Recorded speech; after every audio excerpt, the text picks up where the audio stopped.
Y nos vamos a meter en el análisis de un hecho muy importante que sucedió en la jornada de ayer y muy impactante además, Maru. Exactamente, a nivel internacional hablamos del devastador terremoto en Venezuela y estos episodios que se dieron simultáneamente, prácticamente, ¿no? Hablando de tiempos, de 7.2 y 7.5. Para saber más al respecto, cómo está la situación, qué se sabe hasta el momento también de las características que tuvieron estos episodios, se los vamos a preguntar a nuestro invitado de hoy, que es Sebastián Correa Otto, sismólogo, docente, investigador, geofísico del Instituto Volpini. Bienvenido y muchas gracias por estar con nosotros.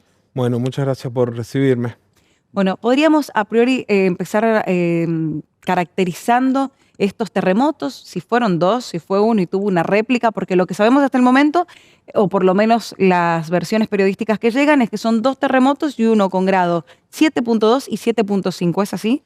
Sí, las primeras estimaciones son de que fueron un terremoto y su réplica, a pesar de que, bueno, tuvieron una diferencia de 38 segundos. Son eventos bastante complejos de caracterizar, va a llevar un tiempo de estudio precisamente por esa cercanía. Cuando nosotros los sismólogos estudiamos los terremotos, estudiamos lo que se llama forma de onda, que es básicamente si alguna vez recuerdan algo de la información sobre sismología que recibimos cuando tenemos prevención sísmica, son las formas de los sismogramas, formas de ondas que parecen como un electro un poco más complejas. Y el problema es que al estar tan cerca, un terremoto de 7.2 a veces toma decenas de segundos en poder terminar de registrarse completamente y todavía, digamos, no se estaba terminando de registrar que ya ocurrió el otro y Claro. están ensimismados. Entonces cuesta desglosar un poco la información de cada uno para poder caracterizar la fuente exactamente de cada uno. Sebastián, por lo que has observado, las características, lo que no sé si han comenzado a investigar o estudiar, entendemos que lo hacen frecuentemente, no solamente en sismos de la provincia o del país en el instituto. ¿La cantidad de réplicas también es sorprendente o no? ¿O es algo normal, digamos, después de estos eventos? No, es algo normal. Un evento, la cantidad de réplicas puede aumentar con el tamaño de las rupturas y como decía, un terremoto de 7.2 tiene que tener, y más uno de 7.5, un área de ruptura aproximada de 100 a 200 kilómetros. O sea, es un área muy grande. Esto es el área de ruptura de las fallas, que cuando hay un desplazamiento, son tipos de fallas. Es una zona un poco distinta a la que tenemos acá en San Juan, que es una zona de subducción debajo de Chile, y nosotros estamos en una zona donde la placa se subducta de una forma subhorizontal. Allá es un borde de placa transcurrente, un poco similar al caso, digamos, o más parecido al caso de California, ¿bien? Donde las placas se están desplazando de esta forma, una con la otra, no sé, para hacerlo aquí en la cámara. Bien. Y no es como en San Juan, donde se está hundiendo una debajo de la otra, ¿bien? En estas se están desplazando. Entonces la placa del Caribe se mueve aproximadamente 20 milímetros al año respecto a la placa sudamericana, que es donde estaría Venezuela, y en algún momento se produce un lock, está trabado, digamos, y cuando se produce una ruptura, se produce un deslizamiento y un área de ruptura que genera esa liberación de ondas sísmicas. Entonces cada área de ruptura va a generar un evento depende de cuánto se rompa, cuánto se deslice, va a ser la magnitud del evento. Entonces, que ocurran dos, uno al lado del otro, en primera instancia se catalogan como que es un sismo y luego su réplica, su aftershock, pero tienen que estudiar si no es como un sismo doble nucleado que se rompió, emitió energía y luego se volvió a romper, Sí. pero eso va a venir con más estudio, digamos. ¿Sería un evento novedoso o ya hay antecedentes de este tipo? Hay antecedentes. Me estaba acordando justo cuando leí esto hubo un evento en el 2021 en las Islas Sandwich del Sur que fue un poco mayor en magnitud. Hubo un terremoto, estoy casi seguro que fue de 7.5 y aproximadamente 2 minutos después hubo uno de 8.1. Fue mayor todavía. Lo que pasa es que fue lejos de áreas pobladas, entonces no generó daños.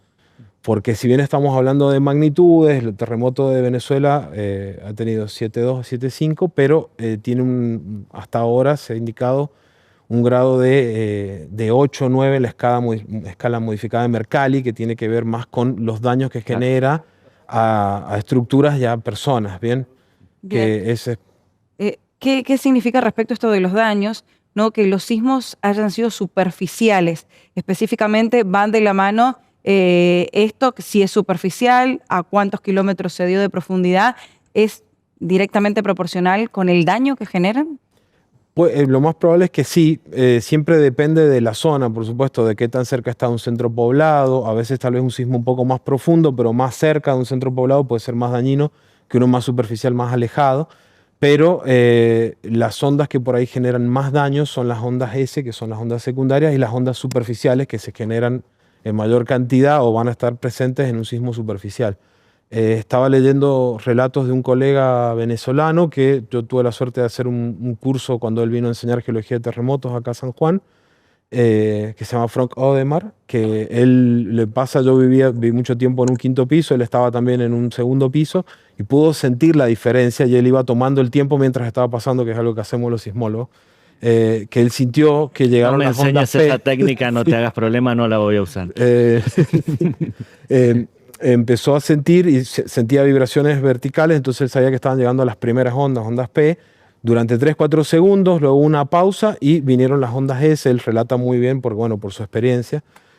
Muchos segundos de ondas S con muchas sacudidas. Dice que él estaba viendo un partido recostado, se mareó, se cayeron sus libros, sus trofeos que tiene él en su pieza.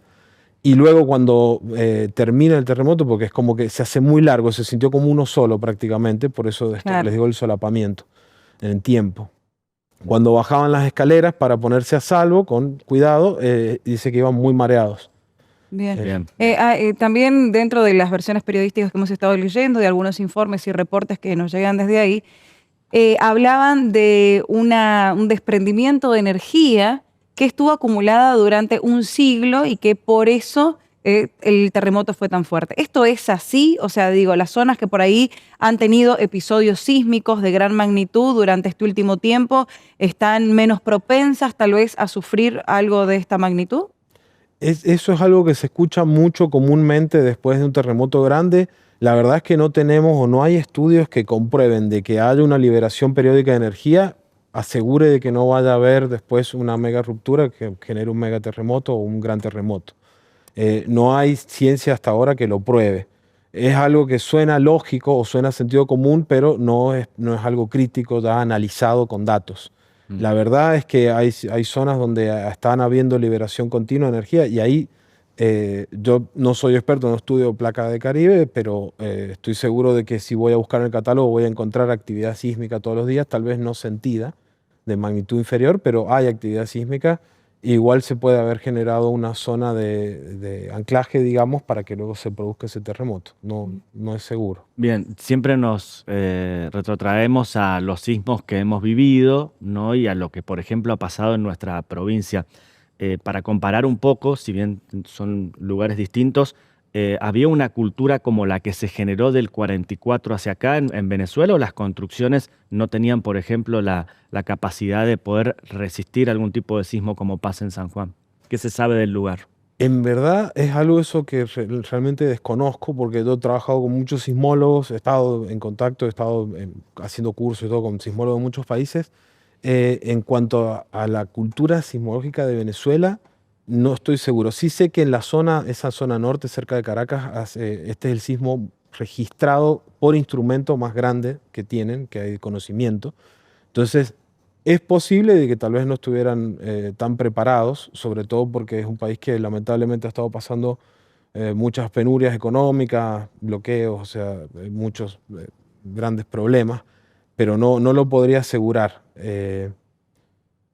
Sí sería ahora lo que, bueno, queda como siempre, hay una frase de un sismólogo que dice que nosotros aprendemos sismología o geología el día después de un terremoto. Lo que queda ahora, Nos ha pasado. sí, nos pasa. Ahora, ¿hasta cuánto tiempo se pueden seguir percibiendo réplicas después de un evento de esta magnitud? ¿Qué sería lo estimativo, lo normal? Porque se dice que presuntamente después de que ocurrieron este episodio o estos dos episodios centrales, más de 100 réplicas. Sí, pueden haber muchísimas réplicas, como decía, por un área de ruptura tan grande que genere esa magnitud. Hay una regla general que es aproximadamente de aquí a 10 días debería esperarse que las réplicas se hayan reducido al 10%. O sea, si hoy estamos en el día 1 con 100% de ocurrencia de réplicas, en 10 días debería haber un 10% de la cantidad de réplicas que hay ahora. Y lo otro que también estuve mirando rápido los cálculos es, porque se había hablado de que podía venir un sismo aún mayor, y decían, tal vez esto es un anticipo, lo que llamamos un foreshock nosotros, como un sismo que viene antes, digamos, de un sismo mucho mayor.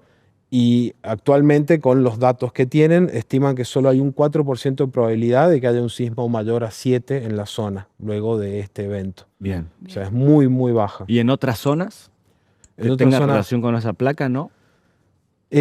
al poco tiempo que ocurrió, creo que fue cerca de media hora, hubo un sismo de 6,5 en Japón. A veces, cuando hay una liberación grande de energía, puede que genere la activación de una zona que ya estaba cargada en otro lugar del mundo, pero no es algo que es poco probable, digamos. Bien. Bien. No se estima que vaya a suceder. Bien, una más. El hecho de el posicionamiento de las placas tectónicas tienen que ver con la intensidad de los terremotos, es decir, si están juntas o si una está sobre la otra.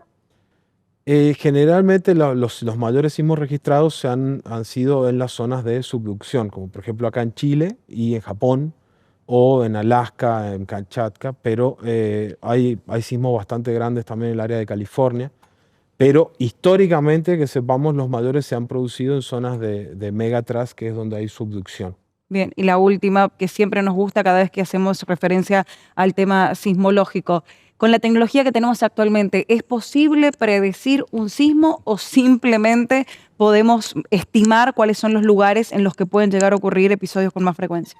No, aún no es posible para nosotros predecir sismos. Lo más cerca que se está son algunos estudios y ya aplicaciones que se hacen, por ejemplo, en la Universidad de California, que usan los teléfonos de quienes descargan una app para poder estar usando los acelerómetros que tienen los teléfonos para registrar en vivo las vibraciones que hay, y ellos están tratando de separar todo el espectro de vibraciones antropogénicas generadas por humanos de lo que serían vibraciones de la Tierra, para tratar de encontrar un modelo que prediga cuándo se estaría empezando a sentir, pero esto nos daría segundos de alerta y todavía no está desarrollado completo. Por ahora solo hay alertas que llegan por esa app o por Google de que tembló en tal lugar. Claro. A veces ya incluso ya pasó el sismo cuando te Claro. llega.